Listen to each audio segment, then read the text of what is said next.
First things first, I want to clarify that at the time of this recording, Richard Smallwood is alive and well. The tales of his demise have been greatly exaggerated. By whom? That's what I want to get into. I went to a Richard Smallwood tribute concert at Carnegie Hall, a star-studded event where there were musicians playing some of his best hits. But oddly enough, he wasn't there. When it was all over, I had the opportunity to go to an after-concert VIP reception that had invited guests, which included some of the singers and performers from the concert.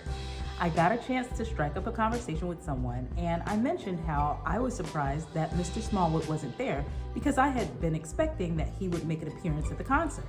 And then she said something curious. "Oh, you hadn't heard? He passed away." I had not heard, and I was completely shocked.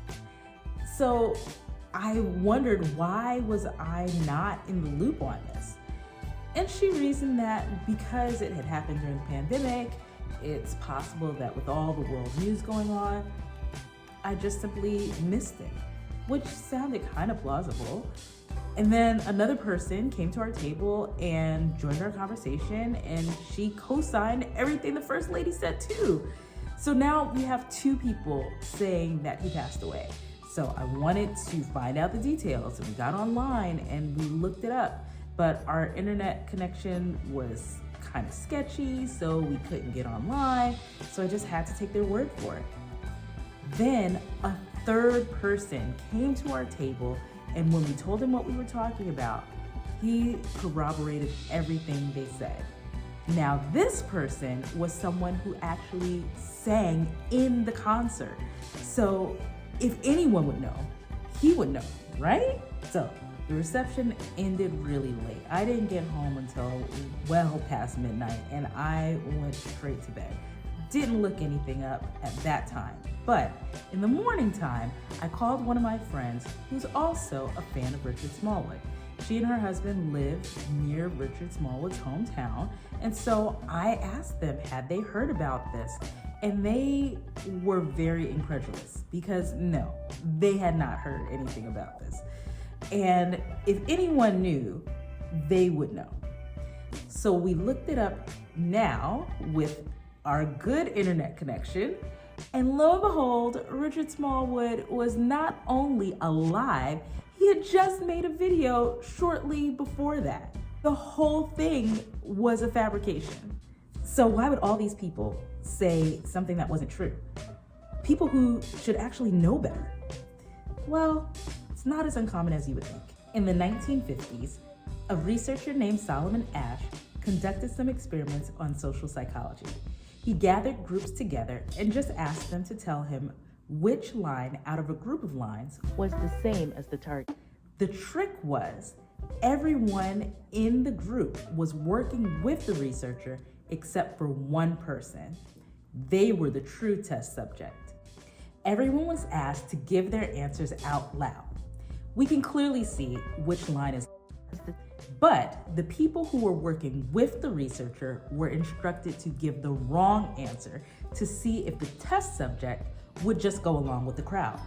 And a surprising number of them actually did give the wrong answer that everyone else gave, even though it was clear what the right answer was.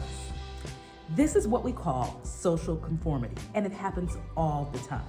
There's a fear of missing out. No one wants to be the oddball. So people go along with what everybody else is saying, even when there's clear evidence to the contrary, even when it's clear that something is wrong. This might make for a funny story about a cocktail party, but in a lot of other circumstances, misinformation and disinformation can have some dangerous consequences. It can help incite fear or elicit violence against people. So how can we do better? First, consider the source. Is this person or organization one that's usually trustworthy, or do they have a reputation for sometimes not telling the entire truth or sharing misleading information? If that's the case, and it's not a reliable source, look for a different source to either corroborate or fact check what's being said. Now, in my case, I had every reason to believe that the people who were actually singing in the concert would know whether or not Richard Smallwood was live. But that obviously wasn't the case, that they were reliable sources of information. So that's why considering the source is only the first step. If the internet had been working the way that it was supposed to work at the cocktail party, we would have been able to look up the information and the story about Richard Smallwood would have been proven false immediately. Because even if you believe that you have credible sources, trust, but verify.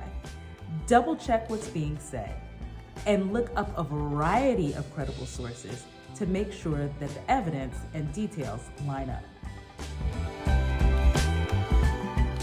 You should also figure out, how does your source know what they know? Were they somehow involved in this incident or event as a first-hand witness, or did they hear it from someone else? And if that's the case, what are their sources? Check their citations and make sure that those sources are also credible. In Springfield, they're eating the dogs, the people that came in, they're eating the cats, they're eating the pets of the people that live there. And this is what's happening in our country, and it's a shame. ABC News did reach out to the city manager there. He told us there have been no credible reports of specific claims of pets being harmed, injured, or abused by individuals within the immigrant community. A spokesperson for the city of Springfield, Ohio, she said there are, quote, no credible reports or specific claims of pets being harmed by migrants. A county parks official said the same. It's not clear where the claim originated, but a local newspaper reported that it could be linked to a viral post in a local Facebook group. Don't be so quick to co-sign, and definitely don't just go around sharing what you've heard without first determining if it's true or not. I'm so glad that my friends had me just take a beat and try to see whether or not what I heard was true. Could you imagine if I just went online and just started spreading all of that about Richard Smallwood without actually knowing that it wasn't true? It really is okay to not be the first person to post a story or share a meme. Think about how plausible something is before you decide to pass it on. Is it something that's far out or sensational? If so, you might want to slow down before you press that share button. Or maybe decide not to share it at all. You don't have to conform to the social pressure of repeating what everyone else is saying. I know it can be difficult, but resisting that urge can help slow and maybe even stop the spread of disinformation.